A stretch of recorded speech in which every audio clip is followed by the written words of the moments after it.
Assalamualaikum warahmatullahi wabarakatuh. Kami dari kelompok 2 Wisnu Prasetyo dan Debbie Donansyah akan mempresentasikan praktikum kami yaitu tentang ekosistem. Ekosistem merupakan suatu satuan fungsional dasar yang menyangkut proses interaksi dari organisme dengan lingkungannya, meliputi aliran energi, rantai makanan, jaring makanan, siklus biogeokimia, perkembangan, dan pengendalian.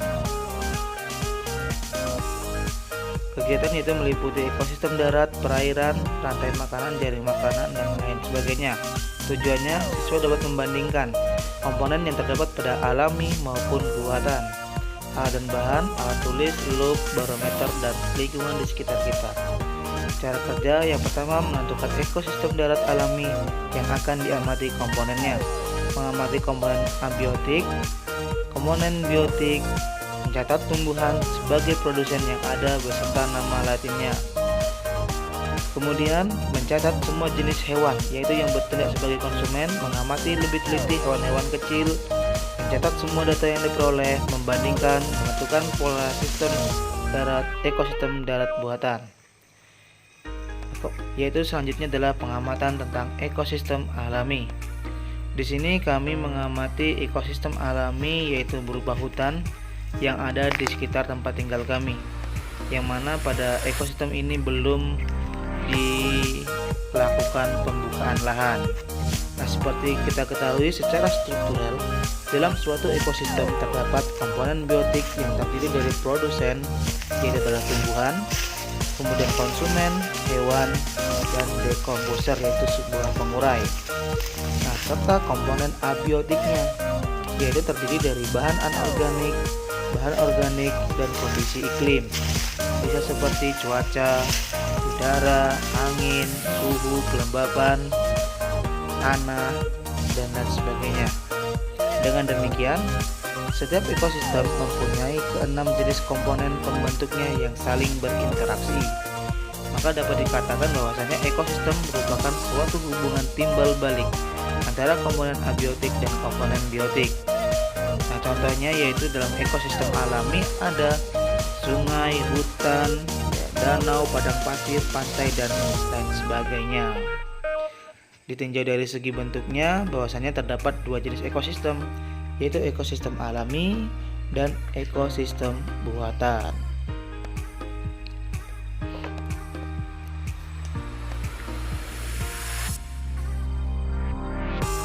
Selanjutnya yaitu pengamatan tentang ekosistem buatan.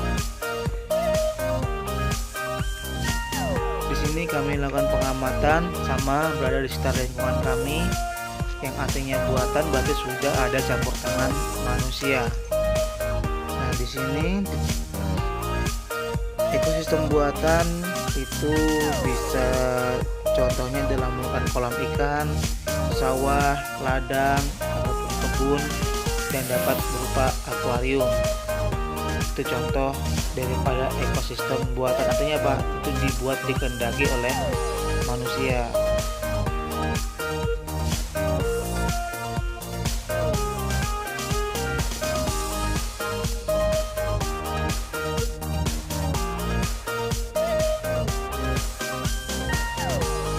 Selanjutnya yaitu kegiatan praktikum.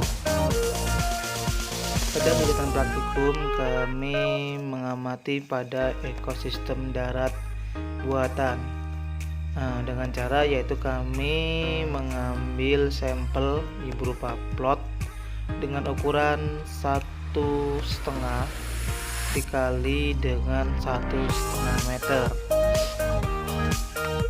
Itu pertama kami membuat patok-patok kecil, kemudian patok tersebut kita tancapkan, kemudian kita tarik dengan tali rafia panjang 1,5 meter, sehingga nanti patok tersebut akan membentuk segitiga.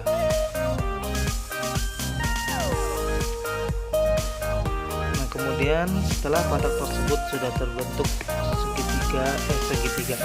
sudah terbentuk segi empat, maka selanjutnya kita mengamati komponen biotik dan komponen abiotiknya. Komponen biotik yang kita amati yaitu berupa makhluk hidup yang bertindak sebagai produsen, kemudian yang bertindak sebagai konsumen, dan yang bertindak sebagai dekomposer ataupun pengurai. Dimana hasil dari pengamatan kami bahwa di sini tumbuhan ini bertindak sebagai produsen karena dialah yang memproduksi daripada zat makanan yang dibutuhkan oleh para konsumen. Nah, kemudian untuk konsumennya sendiri di sini kita mengamati mendapatkan ada ulat, kemudian ada jangkrik, ya, ada ayam, ada bebek, itu bertindak sebagai konsumen.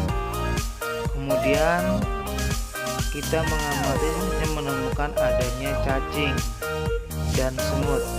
Cacing dan semut di sini bertindak sebagai dekomposer atau pengurai daripada makhluk hidup yang sudah nantinya mati. Ketika makhluk hidup tersebut mati, maka akan diuraikan atau akan diambil, akan dihancurkan oleh yang namanya dekomposer, yaitu ada cacing, ada semut, dan ada jamur. Nah, nanti dari hasil pengamatan ini maka akan terbentuk yang namanya suatu rantai makanan, di mana produsen yaitu tumbuhan yaitu bertindak sebagai produsen, kemudian tumbuhan akan dimakan oleh ulat, ya. Nah, ini kita bisa lihat hasil pengamatannya. Nah, nanti ulat nanti akan dimakan oleh yang namanya ada jangkrik dan sebagainya, dan akhirnya akan diuraikan oleh cacing. Nanti cacing kemudian akan kembali lagi ke tumbuhan. Terima kasih.